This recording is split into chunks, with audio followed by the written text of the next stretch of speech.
Ол ауылдың қадірмен дихан еді. Кеудесіне кең дала сыйған еді. Кең даланың мәрттігін жиған еді.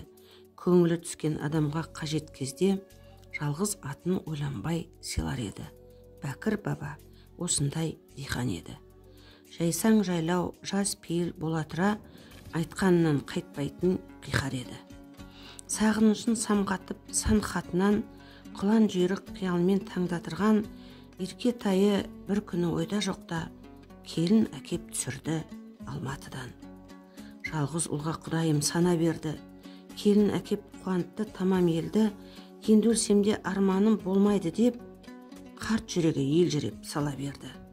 Той жасады, онан соң дүрілдетіп, тапқанын түгел шашып гүрілдетіп, әсем ән қарлығаш боп қалықтады, аспанның шымылдығын дірілдетіп.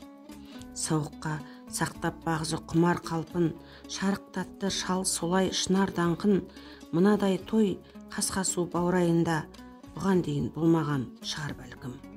Тойдан соң Бәкір қарт көңілі жайланып, 3 күнге созылған ғажайып думанды ойға алып, қиялы шарықтап санқырға шуақтап отырды есіктің алдында.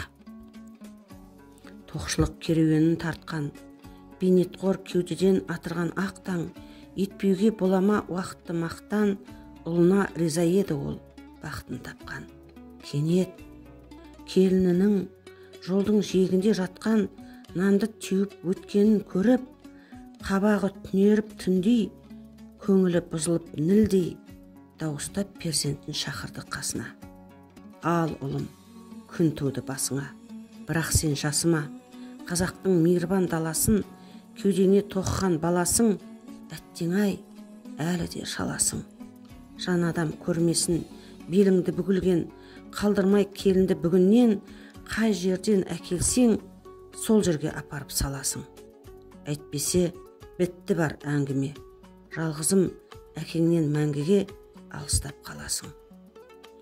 Жігіт қанша қиналса да, қайғы қажап жүрегін орындады әкесінің тілегін.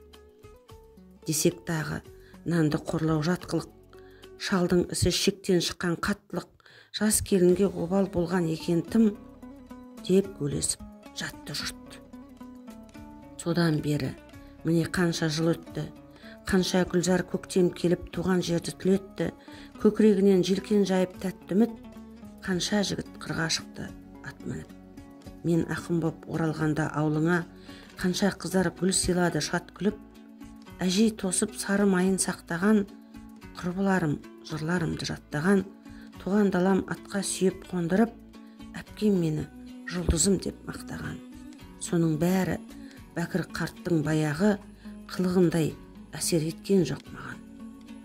Дәуірінің босаң жыбын таппасқан, аруағыңнан айналайын ақбас шал, жылда ауылға барған сайын мен сенің кете алмаймын бейітіңе соқпастан.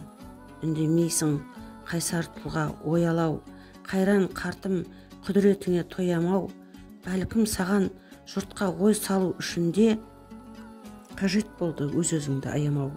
Бір кездері еріне кеуіп сусап өскен көк шыбық бәйтерек боп асқақтады, бұл не деген жақсылық. Я кез келген тоқшылықтың арғы тегі жоқшылық. Асқан зорлық бар ма бірақ, барды қадірлемеуден, әттең кейде бізге соны ойлатпайды тоқшылық. Адамзатқа қауіпті жау асқыну, оны бізден аулы қашық десе де, кеше ғана көз алдымда көшеде нанды теуіп өте шықты жас сұлу. Тоқшылықтың күйісіме міне бұл, әлденеден тітіркеніп жүрегім, мына қызға Бәкір баба сияқты қайын ата жолыққай деп тіледім.